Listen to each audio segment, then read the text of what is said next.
सेवा research foundation में आप लोगों का स्वागत है। आज हम जिस मेडिसिन से रिलेटेड बात करने वाले हैं, ऑलरेडी इसका एक पहला पार्ट आ चुका है और इसका हम दूसरा पार्ट में हम बात कर रहे हैं इस मेडिसिन का। और इसमें हम कोशिश ये कर रहे हैं कि आपको एक जो सिस्टम है, एक मेथड है, एक मैकेनिज़्म है जो दवाई का, ठीक है, आपको हम उसी से रिलेटेड देंगे। इसमें कोई नई चीज़ हम ना ऐड करते हैं।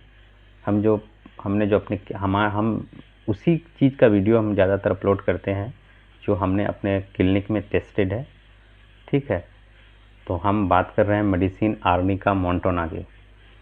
मेरे ख़्याल से मैं समझता हूँ कि शायद आपने अगर आर्निका मोंटाना को पढ़ा होगा, चाहे वो किसी भी राइटर के बुक में हो, तो आपको ये चीज़ बखूबी समझ में आएगा कि आर्निका आप सिर्फ इंजरी की दवा तक महदूद नहीं है, इसकी वाइड रेंज है आर्निका का। और आर्निका ऐसे मेडिसिन, ऐसे पेशेंट हैं आर्निका के, जहाँ पे आप सारे मेडिसिन को भूल कर एक ही मेडिसिन की तरफ जाएंगे, क्योंकि आर्निका ऐसे लोगों की दवाई है जो डिप्रेस लोग हैं, ठीक है, जो सदमे में रहते हैं। और पहले में हमने कुछ बताया था, उसके जो क्लिनिकल सिम्टम था, उसके जो क्लिनिकल डाटा था, उसके हिसाब से हमने उस चीज़ को जिक्र किया था आर्निका का। तो हम आज आर्निका का जिक्र कर रहे हैं कि उसके थोड़े से माइंड सिम्टम की तरफ। अब माइंड सिम्टम क्या है आर्निका का, कि ये लोग बहुत डिप्रेस होते हैं, ठीक है। आपने शायद ध्यान नहीं दिया होगा, अगर आप पेशेंट को देखेंगे आर्निका का, अगर वो कहीं पर भी चोट लेके आते हैं तो या उसमें इतनी बेचैनी होगी जहाँ पे आप रस्टॉक से उसका कंपैरिजन कर सकते हैं, ठीक है। आप देखिए, आप लोगों के पास भी पेशेंट आता होगा, आप वही बात पूछते होंगे कि ये जो मुझे यहाँ हुआ है कुछ तो नहीं होगा, इसमें तो बैंडेज वगैरह करना नहीं होगा, एंटीबायोटिक तो लेना, सॉरी, इसके लिए पेन किलर तो लेना नहीं होगा, कोई बड़ा हड्डी का डॉक्टर को तो दिखाना नहीं होगा, कोई ऐसा डॉक्टर को तो दिखाना नहीं होगा। मतलब वो इस तरह की बात करेंगे, आपका दिमाग पका देंगे। तो ये आर्निका का पेशेंट है। कुछ ऐसे भी माइंड आपके पास आते हैं। मेरे पास एक केस था आर्निका का, मैं उसी थोड़ा सा उस पर चर्चा करूँगा, फिर मैं समझूंगा, फिर मैं आपको उसके माइंड सिम्टम और भी हम बताऊंगा। ये लोग ऐसे होते हैं आर्निका का, जब इनके स्टेटस ठीक होते हैं, जब मानी इनकी जो दिमागी हालत जब ठीक होते हैं, सारे मिलनसार होते हैं, दयालु होते हैं, ये एक दूसरे से अच्छे रहते हैं। लेकिन जैसे ही इनके माइंड सिम्टम आते हैं, ये आपसे बात करना छोड़ देंगे, ये फ्रेंड से बिल्कुल कट जाते हैं, ठीक है। ये किसी से बुलाना या दोस्ती ये सब कुछ भी नहीं करना चाहते आर्निका के पेशेंट। इनमें चिड़चिड़ापन, आसानी से डर जाएगा, ठीक है। इसके पेशेंट ऐसे होते हैं कि आसानी से डर जाएगा। मान लिया अगर कोई चीज़ देख लिया, ठीक है, अगर कोई चीज़ देख लिया, देख लेने के बाद उस चीज़ से भी ये डर जाएगा। और अगर कोई चीज़, मान लिया इनकी कयास बहुत ज़्यादा होती है, इनकी जो इमेजिंग होती है ना, वो इस तरह से इमेजिंग करते हैं कि ये नहीं होता तो ये होता, ऐसा होता तो फिर ऐसा होता। तो इसकी इमेजिनेशन भी बहुत है और उससे भी ये डर जाते हैं। यही वजह है कि आर्निका को अगर आप देखिएगा तो रात में इनकी बेचैनी बढ़ जाती है। अब इनकी बेचैनी कैसी होती है, तो इसकी बेचैनी कुछ इस तरह से होती है कि आर्निका, जैसे इनको कोई भी चोट लगा, अब चोट कैसा, ये ज़रूरी नहीं है कि इसके ब्रेन में चोट लगे, ज़रूरी नहीं है कि पैर में चोट लगे, इनके इमोशन को भी अगर चोट लगता है, ठीक है, इनके इमोशन को भी अगर चोट लगता है, तो ऐसे लोग रात के समय में ख्वाब में वो चीज़ को देखेंगे और फिर उठ जाएंगे ख्वाब से, ठीक है, या फिर उससे चिल्लाएंगे, फिर उठ के बात करेंगे या उस तरह का बकना स्टार्ट कर देंगे, ठीक है। या फिर एक ऐसे भी पेशेंट होंगे इनके कि इनको ऐसा लगेगा कि जिनके इमोशन डिस्टर्ब हो गए हैं, जिनके जज्बात में इंजरी है। अब जज्बात की इंजरी ऐसी है कि आप उनसे, किसी से उनको लगाव था या फिर कोई भी ऐसी चीज़ से उसको एक जुड़ाव था, ठीक है, या फिर उनकी लाइफ में कोई ऐसी परिस्थिति आई होगी जिसमें दुख, मुसीबत ऐसे, और वो कठिनाई उनके सामने में बहुत सारी पहलू से गुजरा हो, फिर ऐसे लोगों में रात में जब आँख बंद होगा तो फिर ये ख्वाब में वो चीज़ आने लगेगी, फिर उसमें वो चौंक जाएंगे, है ना, और उनको एहसास होगा कि अब हार्ट बैठ रहा है, अब मेरा दिल बैठ रहा है। वो पकड़ लेंगे, वो चिल्लाएंगे कि डॉक्टर को बुलाओ, जल्दी से इमरजेंसी कोई मेडिसिन कुछ भी इंतजाम करो, हम बचने वाले और नहीं हैं। वहाँ पे आप देखेंगे आइकोनाइट को, लेकिन वो आर्निका का भी पेशेंट है, लेकिन आप सब कुछ देखिएगा कि उसका कुछ भी नहीं होगा। उनके जो भी पैथोलॉजिकल सिम्टम होंगे कुछ भी नहीं होंगे, लेकिन उनके माइंड सिम्टम वहाँ पे दिखेंगे, तो वो आर्निका हो सकता है। ऐसे पेशेंट को जब भी होंगे ऐसे पकड़ के बैठ जाएंगे वो रात में, और ये रात भर कंटिन्यू होगा, है ना। ये बार बार इनको रात में चौंक के ऐसे सोते समय चिल्ला के आदत करना है, क्योंकि इनके इमोशन डिस्टर्ब हुए, इनके जज्बात का जो है ना इंजरी हो गया है, ठीक है। और इसके जज्बात का जब इंजरी हो गया है तो ये माइंड सिम्टम उसके चारों तरफ फैल जाएगा, ठीक है। और इसको ख्वाब में कभी देखेंगे कि इनको कुछ ऐसा। मेरे पास एक पेशेंट थी, महिला पेशेंट थी, ठीक है, बहुत ही मजदूर क्लास की पेशेंट थी। वो हमेशा हमसे शिकायत करती थी कि जब रात में सोती हूँ तो मुझे दिखता है कि मेरा कोई पायल खोल रहा है, ख्वाब में देखती है वो, ठीक है। तो हमने उसको सेट्रोमोनियम भी दिया, है ना, हमने नाइट्रोम्यूर वगैरह भी दिया, लेकिन उससे कोई भी फ़ायदा नहीं हुआ। वो फिर चीज़ हफ्तावारी वीकली ऐसा आने लगा उनको। तो फिर बाद में हमने जब रिपोर्टाइज़ किया तो फिर उसका डॉक्टर पेंट के रिपोर्टरी से हमने जब उसको देखा तो फिर वो आर्निका निकल के आया। तो मैं तो उस मेडिसिन पे इतना बिलीव नहीं करता था, फिर मैंने ट्राई किया कि देखते हैं। देखिए जब रिपोर्टरी में आया तो आर्निका 3रा नंबर पे था, हाइसोमस के बाद था। तो मैंने आर्निका को वहाँ पे दिया। देने के बाद आप बिलीव नहीं कीजिएगा, दूसरे दिन तो उनको थोड़ा बहुत दिखा, तीसरे दिन से बिल्कुल ही गायब हो गया। तो ये आर्निका का ये है। इनको भी वही आपको इकोनाइट की तरह मौत का खौफ होगा, घबराहट होगा। इतने लोगों से ये इनकी जब मान लिया कोई भी खबर अगर सुनेंगे तो इनको लगेगा कि किसी का कुछ हो तो गया नहीं है। ये एक दूसरे से बड़ी लगाव रखते। तो ये इकोनाइट है। फिर अगर आप इकोनाइट के एक जो नौजवान पेशेंट होते हैं इनको देखेंगे, जहाँ पे कुछ समय ऐसा होता है कि इनको अगर बुखार का एक ऐसा सिम्टम जैसे टाइफाइड की बुखार 3rd स्टेज में आ गया है, 4th स्टेज में आ गया है, ठीक है। तो फिर वहाँ पे 3rd स्टेज 4th स्टेज में, क्योंकि बुखार जब इसमें जो सिलिमोनल जो बैक्टीरियाज होते हैं इनकी जो सबसे ज़्यादा डैमेज है वो है लीवर का पॉइंट पे। ये लीवर पे अटैक करते हैं ज़्यादा, ठीक है। तो लीवर हेप्टा आपको हो सकते हैं, हेप्टामेगाले हो सकते हैं। तो यहाँ पर उस पेशेंट जब मेरे पास आया तो उनका ये रोल ये था कि वो उसका जो है ना वो शाम के समय में उसको जो है ना एक दौरा पड़ता था, ठीक है। और ऑटोमेटिक जब इस तरह के दौरे होते हैं तो लोग पल्सटीला की तरफ जाते हैं, या फिर प्लाटिनम की तरफ, या फिर सेट्रोमोनियम की तरफ, हाइसोमस की तरफ, मतलब इधर उधर की मेडिसिन की तरफ जाते हैं। हमने सिर्फ एक सिम्टम के आधार पे उसको दिया कि वो सर छूने नहीं देती थी, बस उसके आधार पे हमने दिया कि वो अपने बगल में किसी को आने नहीं देती थी। और जब भी हमने जो चोला वाला डॉक्टर को घर में वो बुलाया था इंजेक्शन वगैरह कर लिए, जब उसको दौरा पड़ता था, ठीक है, तो वो बहस करता था कि मेरे पास वो है, मेरे पास फलां आत्मा है, मेरे पास ये वो आत्मा है ना, वो हमको मदद नहीं करता। उसके हाथ पूरा कड़ा हो जाते थे, ठीक है। और वो ऐसे बकती थी कि तुम क्यों आए हो, तुम मेरा कुछ नहीं कर सकते। फिर झाड़फूक वाले मौलवी साहब को लेके आए, या फिर जो भी है उनके नज़दीक में जो हुआ था तो उनको भी लाए। फिर उससे भी वो बहस करने लगी कि तुमको ये कर देंगे, तुमको वो कर देंगे, और अच्छी हिंदी में बात करती थी वो, जबकि उसका मदर टंग कुछ और था, ठीक है। इस तरह की बहस करती थी।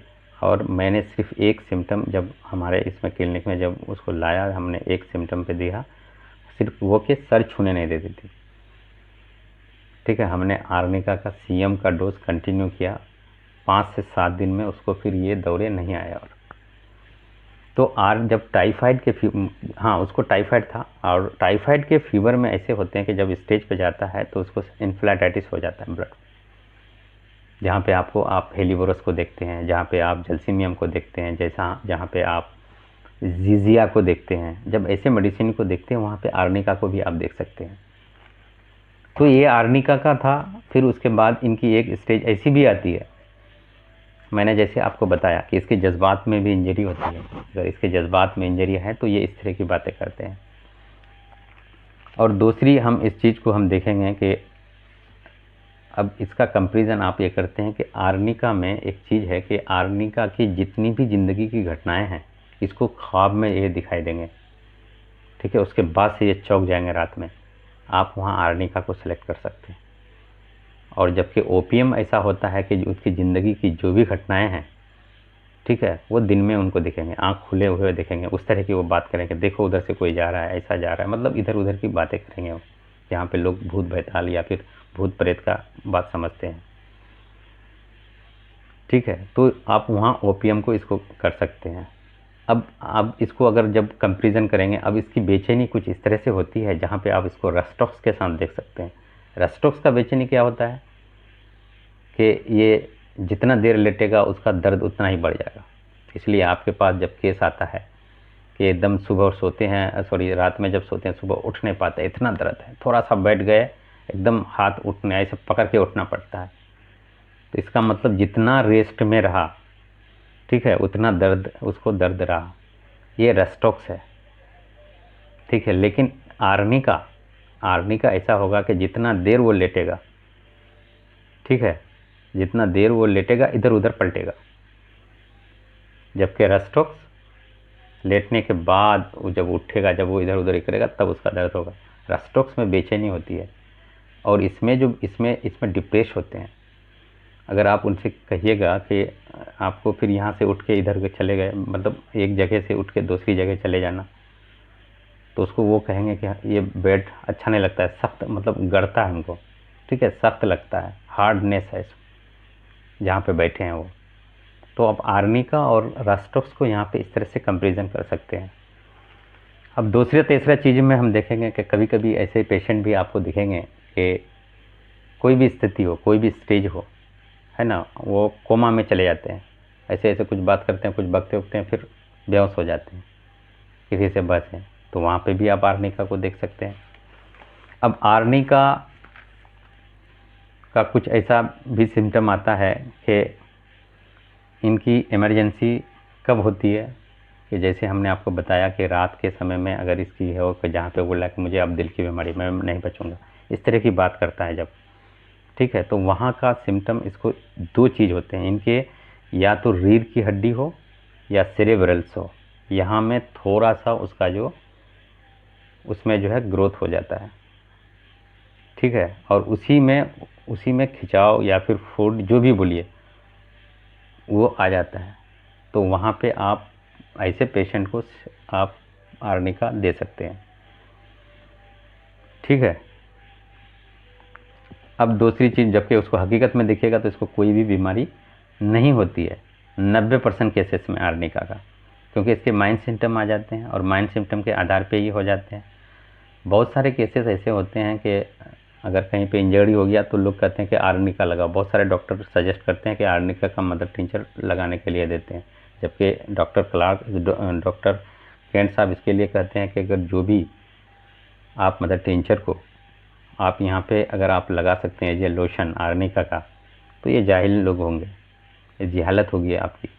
इसलिए अगर आप उसको वहाँ लगाते हैं तो वो आपके, भले उसमें ये हुआ हो, लेकिन आपके चकत्ता आ सकते हैं अगर आप लोशन को यूज करेंगे।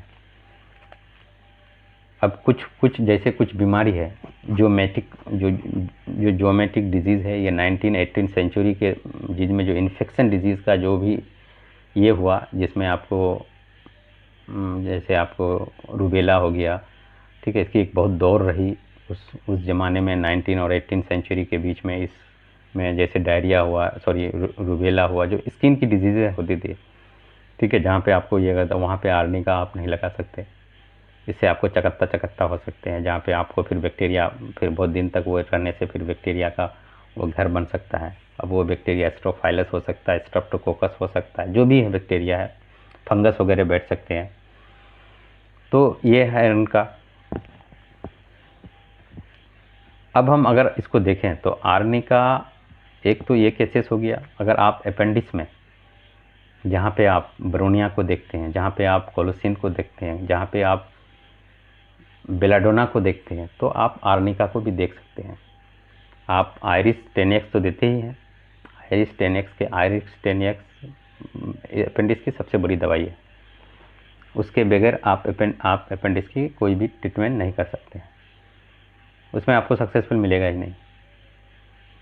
तो आप ये समझ लीजिए कि अगर आर्निका का ओवरऑल कंक्लूजन अगर आप समझें उसके माइंड सिम्टम को, अगर किसी भी पेन के किसी भी कहीं पर भी अगर जिस्म में उसका स्वेलिंग है, चाहे वो अपेंडिक्स का स्वेलिंग हो, चाहे वो दांत का हो, ठीक है, या गम्स का हो, ब्रेन का हो, पेट का हो, कहीं का भी हो, ठीक है, या फिर आंथों का हो, कहीं का भी अगर इन्फ्लेमेशन या फिर सोइल या फिर वहाँ पे उसको अगर उसको क्या कहेंगे, उसको अगर वहाँ पे अगर स्वेलिंग, हाँ स्वेलिंग हो,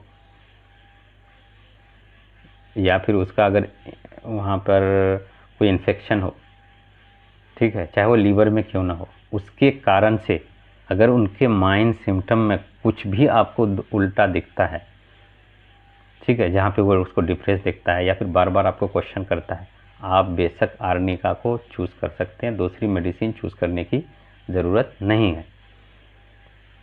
अब टाइफाइड की बुखार है, जाती नहीं है, बीच में आते रहते हैं, जाते रहते हैं, आती रहती है, जाती रहती है, कभी टेस्ट किए तो 160 पॉजिटिव, कभी किए तो 80 पॉजिटिव, कभी दोनों पॉजिटिव, मतलब ये बीच में आते जाती है। अगर आर्निका को छोटे से पोटेंसी या किसी भी पोटेंसी में आप उसको डेली के लिए अगर दे देते हैं 15 से 20 दिन के लिए या 5 से 10 दिन के लिए बड़ी पोटेंसी में, तो ये जो सिम्टम है उसकी बिल्कुल ही चली जाएगा, जो बार बार उसको टाइफाइड हो रहा है, जो बुखार आ रहा है, जहाँ पे ठंडा लग रहा है उसको। तो आर्निका अब दूसरी जगह पे हम इसको अगर देखें तो इसकी बिल्कुल जो इसकी जो माइंड सिम्टम होती है कि अब मैं मर जाऊंगा, और जैसे आपको इकोनाइट में जिस तरह से बताते हैं, और भी डॉक्टर आप देखे होंगे वीडियो यूट्यूब में जो बताते हैं कि अभी आया तो फिर मैं, जैसे मौत का टाइम बता देते हैं, बेचैनी है, अब नहीं बचूंगा, मतलब इधर उधर की बात करते हैं। तो इकोनाइट देखते हैं आप, तो जस्ट इकोनाइट के बाद अगर आप आर्निका देते हैं तो 90% केसेस आपका ऐसे निकल जाएंगे। एक्यूट केसेस के लिए इकोनाइट आपने दिया, ठीक है, क्योंकि इकोनाइट के बाद आप आर्निका दिए, और इसकी एक दूसरे का कम्प्लीमेंट्री है। इसके बाद अगर आप हार्ट के केसेस हैं तो आप वेट्रामेलोम की तरफ जाइए, खांसी के केसेस हैं तो आप इपिकाक की तरफ जाइए, अगर मुंह से कहीं पे ब्लडिंग है, ठीक है, या फिर टाइफाइड के कारण है या किसी भी चीज़ के कारण है, तो आप आर्निका के बाद आप इपिकाक की तरफ जाइएगा, एक्सेलेंट काम करेगा। अब डायरेक्ट इपिकाक दीजिएगा, इतना काम नहीं करेगा, लेकिन आप इसको लगाने के बाद उसके तरफ जाइएगा तो फिर ये काम, क्योंकि मेडिसिन, होम्योपैथी में मेडिसिन का कम्प्लीमेंट्री, मेडिसिन का एनिमिकल, ये सब जानना बहुत ज़रूरी होता है, क्योंकि इसके बाद दूसरा का काम शुरू हो जाता है। दूसरी केसेस अब इसका अगर हम देखें आर्निका का, तो आर्निका मैं आपको जैसे बताया हूँ कि आर्निका इंजरी की दवा ज़रूर है, लेकिन आपको आर्निका को बेसिक चीज़ को समझना पड़ेगा। बहुत लोगों में एक चीज़ होती है कि बार बार हार्ट ब्लॉकेज हो जाता है, पीस मेकर लगा लिया जा करके, फिर भी उनको एहसास होता है कि अब नहीं ब्लॉकेज है, 6 महीना 1 साल के बाद फिर भी ब्लॉकेज होता है। तो जो ये टेंडेंसी है किसी भी चीज़ में, तो आर्निका कोई भी चीज़ को जमने नहीं देती है। यही वजह है कि कहीं पे घाव हो जाए, कहीं पे गांठ बन जाए, थोड़ा बहुत कहीं जख्म लगने से या कुछ चुभने से या कुछ भी आप आर्निका को देते हैं। आर्निका को ये बेसिक समझ के अगर दें, टेंडेंसी टू डिपोजिशन, ठीक है, ये इसको ये रेक्टिफाई कर देती है। आर्निका कोई भी चीज़ को, आपके आर्टरी या आर्टरियोज को जो है ना ब्लॉकेज होने नहीं देती है, अगर छोटे पोटेंसी में दी जाए आर्निका। यही चीज़ अगर आप किडनी के केसेस में भी देते हैं आर्निका को, जहाँ पे एल्बुमिन सबसे ज़्यादा आता है, उसकी ग्रेविटी बहुत ज़्यादा है, एसिड का मात्रा बहुत ज़्यादा है। अब एसिड का मात्रा पेशाब में जब बहुत ज़्यादा होता है ठीक है, तो कुछ ना कुछ इंजरी करता है। अगर बैक्टीरियल इन्फेक्शन है, ठीक है, मान लिया कोई बैक्टीरिया कहीं पे सेट है, और जहाँ पे मैंने पहले वीडियो में भी इस चीज़ का चर्चा कर चुका हूँ कि जो जानदार होगा, जो अटैक करेगा तो इंजरी करेगा वो, चाहे वो बैक्टीरिया हो, फंगीज हो, अलगीज हो, पैरासाइट हो, जो भी हो, क्योंकि वो अपना जगह तो बनाएगा ही। कोई भी रहने के लिए अपना, जितनी भी जानदार है सबको रहने के लिए घर चाहिए, बात साफ है। जितनी भी दुनिया में जानदार है, जिसके अंदर जान है, चाहे वो मल्टी वर्टेब्रेट हो या फिर सिंगल वर्टेब्रेट हो, जितने भी वर्टेब्रेट हैं, जितने भी जिसमें जान है, वो अपने लिए घर बनाएगा। घर बनाने के लिए तो तोड़ फोड़ करेगा ही, वो तो इंजर्ड करेगा ही करेगा। अब इंजरी का मतलब ये होता है कि अब हम लोग घर बनाने के लिए ज़मीन खोदते हैं, बांस काटते हैं, जो भी जैसा हो लकड़ी काटते हैं, आसपास तो इंजरी करते ही ना। तो सेम उसी तरह से कोई भी बैक्टीरिया हो, फंगीज हो, जो भी आपके इंटर करता है, किडनी के केसेस के बारे में बता रहा हूँ, वो कहीं ना कहीं इंजरी करता है, तो आप आर्निका को दे सकते हैं। कोई भी एंटीबायोटिक या कोई भी मेडिसिन उसको फिलअप नहीं कर सकती है आर्निका, क्योंकि जख्म भरने का काम है आर्निका। डिपोजिशन को रिकरेंसी ना होने दे वो आर्निका। यही वजह है कि हार्ट जब फैटी हो जाता है, क्योंकि उसमें डिपोजिशन है, फैटी हो जाता है, तो फिर आर्निका आपकी बड़ी दवाई है। जहाँ पे लोग फास्फोरस देते हैं, जहाँ पे लोग पल्सटीला देते हैं, आप आर्निका को भी ट्राई कर सकते हैं। अब ड्यूरिंग प्रेगनेंसी में भी अगर पेन वगैरह होता है तो आर्निका आप दे सकते हैं। अब आर्निका पे अगर बोलना हो तो बहुत बोल सकते हैं। आर्निका कुछ नहीं है, कम से कम 4-5 घंटा तो बोल ही सकते हैं। इतनी मेडिसिन, इस मेडिसिन की बेनिफिट है, क्योंकि एक प्राइमरी मेडिसिन है, ठीक है। इसका चर्चा सारे होम्योपैथ प्रैक्टिशनर, सारे होम्योपैथ जितने भी राइटर्स हैं, हिनमन से लेकर अब तक के सब लोगों ने इसकी चर्चा सुनी है, सब लोग इसको यूज करते हैं। मैं समझता हूँ कि अगर आर्निका को आप सिस्टमेटिक भी पढ़ लें तो बहुत सारे केसेस आप आर्निका से ठीक कर सकते हैं। और यही नहीं है, आर्निका को बस आप अगर सिस्टमेटिक समझ लिए, अब वीडियो को अंत तक अगर देख लिए शुरू से, तो ये बड़ी मेडिसिन आपके लिए हो सकती है। तो ये था आर्निका, अपना व्यू दे सकते हैं आप। मैं कोशिश करूँगा कि और अच्छी वीडियो जो आपका जो मेडिसिन का हो, जो इसमें आप समझना चाहते हैं, हम कोशिश करेंगे कि अच्छा से आपको दें, ठीक है। तो ये था आर्निका से रिलेटेड। वीडियो को शेयर कर सकते हैं आप, चैनल को सब्सक्राइब कर सकते हैं। थैंक यू, धन्यवाद।